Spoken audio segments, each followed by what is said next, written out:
Hi guys, this is Rupert and welcome back to my channel. For today's video, I'm going to give tips kung paano makuha ang 6-digit salary dito sa Canada. So, kung ikaw ay papunta pa lang dito or nandito ka na, I'm going to share my story and hopefully you'll get yours as well.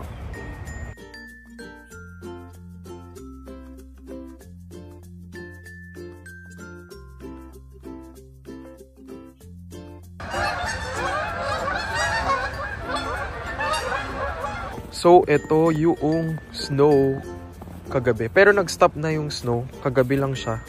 Pero ayan. Ngayon lang nag-snow. Dati, di ba, noong October pa lang nagsusnow na. Ayan si Archie. Last year, baga nag-start yung snowfall. So, si Archie, last term niya na. I have my backpack. April 2024. Yay, thank you Lord. Napagtagumpayan. He's also an IT professional. Up here. Just to give you a brief background for those who do not know me yet, I'm Angel Rupert Paras. Currently, I'm working as an IT professional here in Canada. So, I do have my partner with me who is a student at Centennial College and now, malapit na siyang matapos April 2024 on his last term. So, IT professional rin siya. Background namin, before coming here in Canada, galing kami sa Singapore. So, 4 years akong nag-work sa Singapore as an IT professional and then 3 years naman sa Philippines. So, ang isi-share ko sa inyo ay kung paano magkaroon ng 6-digit salary offer for first-timers here sa Canada. So, what is Fido? Fido is a trusted telecom company here in Canada. So, ako mismo magpapatotoo dito dahil currently, ang plan ko dito ng aking SIM ay Fido. Napakaganda ng coverage. So, ang Fido, meron silang offer ngayon. 35 Canadian dollars for 50 GB. Sobrang laki nun. Tapos, no down payment required unless merong phone. Free delivery ng SIM card anywhere in the Philippines. Tapos, once you land here in Canada, plug and play siya, magagamit mo na kagad ang SIM card mo, only call, only text, and data pagdating dito sa Canada at ang laking bagay nun, trust me.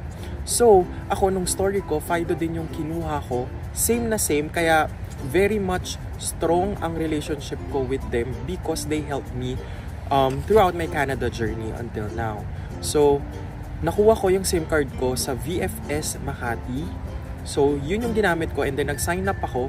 Ang maganda doon, wala na pong activation fee, connection fee na tinatawag na $60.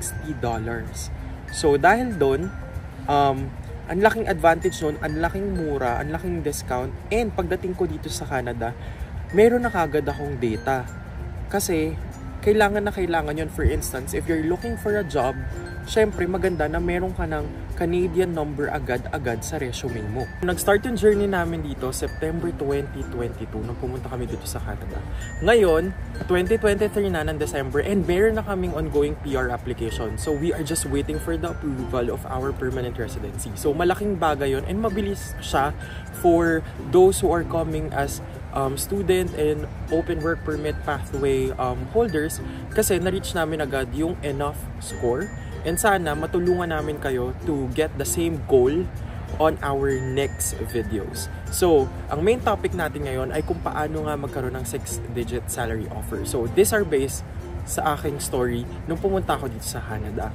So, nung September 2022, pumunta ako dito. Total of 1 week lang yung paghahanap namin ng trabaho dito.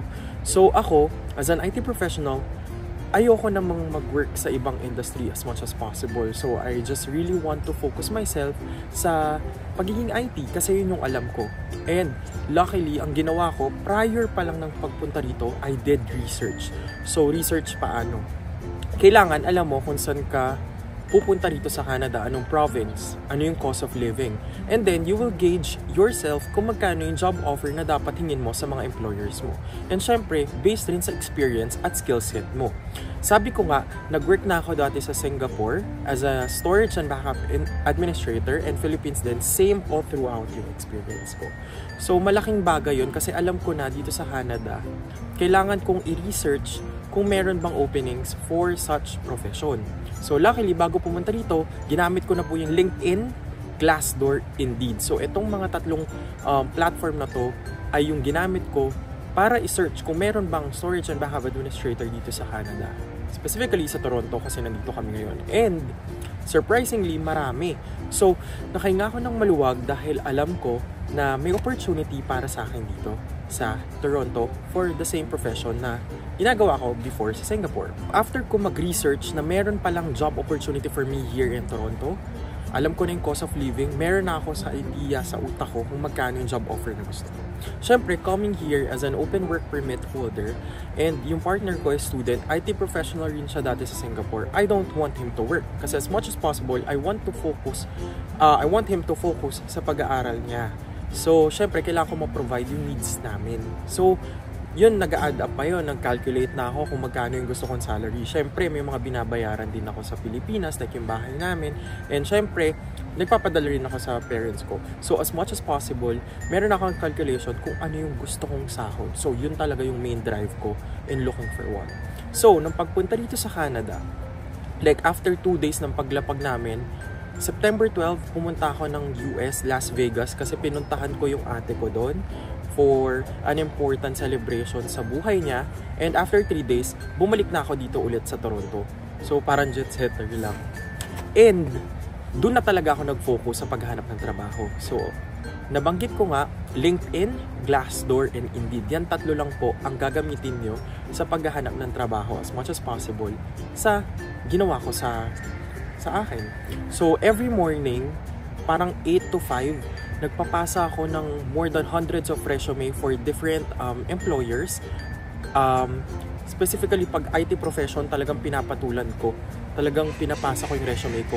And, blessed naman ako, like after siguro 3 days, meron ng for HR na lumapit sa akin, tumawag, and sinabi na willing sila na i-interview ako. So, syempre, in-assess muna nila yung profile ko. Meron doon, 2 HR, hindi sila open sa akin kasi meron na akong job offer na gusto kong sahod in my mind. And hindi nila kaya i-provide yun. Well, that's okay. Nagsisimula pa lang naman akong sa paghahanap ng trabaho. So, hindi naman ako depressed or whatsoever. I can look for more opportunities. And, ito na nga, yung 2 namang HR is okay. Wala naman sila sinabi kung ano yung gusto kong job offer, salary range, at okay lang sa kanila yon. Bale, nag-proceed kami with a technical interview sa mga manager. Friday noon, naalala ko, nagkaroon ako ng 2 technical interview.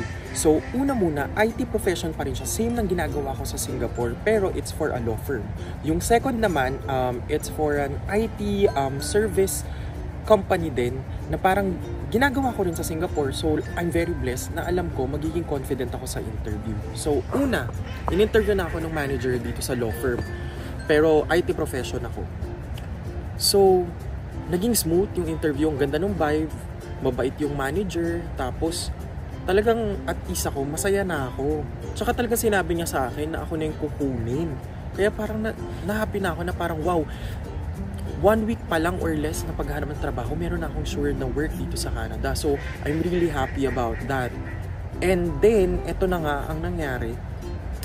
Tumawag si HR after na interview namin, like 10 to 15 minutes, and then confirm na gusto na nila akong kunin. So, masaya na ako, okay na ako, sinabi ko na kay Archie, nag-celebrate na kami, lumabas na kami at kumain, dahil nga sa sobrang saya ko na natanggap na ako sa trabaho. So, hindi ako masyadong nahirapan. Pero, masabi ko nga, meron pa akong second interview nung afternoon. Sabi ko kay Archie, ayoko na siyang entertainin kasi masaya na ako dun sa offer na binigay sa akin. Well, sabi ni Archie, wala namang mawawala sa'yo, so magpa-interview ka. And then, thankfully, naniwala ako at nagpa-interview pa rin ako. Aba, itong second interview, ang ganda rin ng vibe, mabait yung mga ka-teams ko, yung manager ko, okay din. So parang nasagot ko lahat ng mga tanong. So parang naging honest ako sa kanila na parang tinanong ko yung sa question and answer. Syempre hindi ko na i-detail kung ano yung mga questions. Pero sinabi ko, gusto niya ba akong kunin? Sabi nila, yes. So confident sila. So after that interview, sinabi ko kagad sa HR na interested ako yung nagsabi talaga, interested yung team na kunin daw ako. At syempre sinabi ko, may offer na ako sa kabila. So itong si HR sabi, okay, hold on. We'll get back to you, ganyan, in a minute. I'll just need to speak with the manager regarding this. And then yung manager nga, gusto rin akong kunin. So parang very happy ako, thank you Lord. So nag-offer din sila.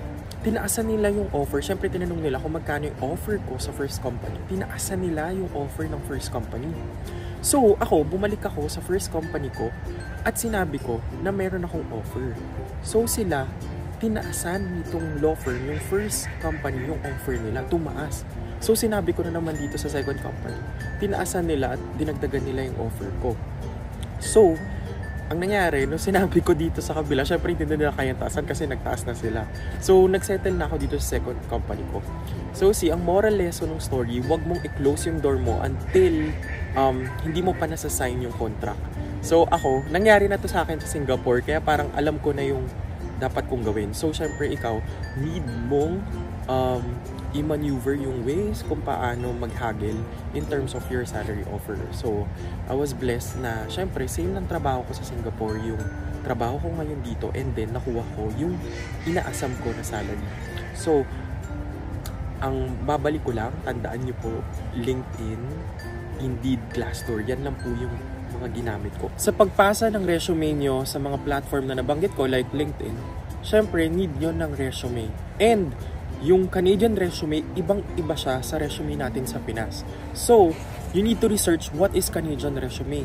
Yung Canadian resume po, personal details are not included, like yung age nyo, anong religion nyo, Roman Catholic ba kayo, are you a Muslim? So, walang discrimination. So, ang Canadian resume po ay may format naman, available yan sa Google, so you can just follow. And syempre, ang importante, nandun yung skills nyo, yan talagang tinitignan nila. Yung mga technologies na hinawakan nyo for IT professional. So, basta, wag nyong maliitin yung sarili nyo, be confident, and know your worth. Kayang-kaya nyo yan, you can get that 6-digit salary offer na ginugol nyo. So, I'm just very thankful na masaya ako dito sa Canada and I can see myself living here permanently, and I'm just waiting for our residency application, and sana mag-citizenship, Canadian passport, lahat yan. In Jesus' name, amen. Kaya natin yan. And stay tuned for more Canadian content vlogs. So, comment down below if you have question. Bye guys!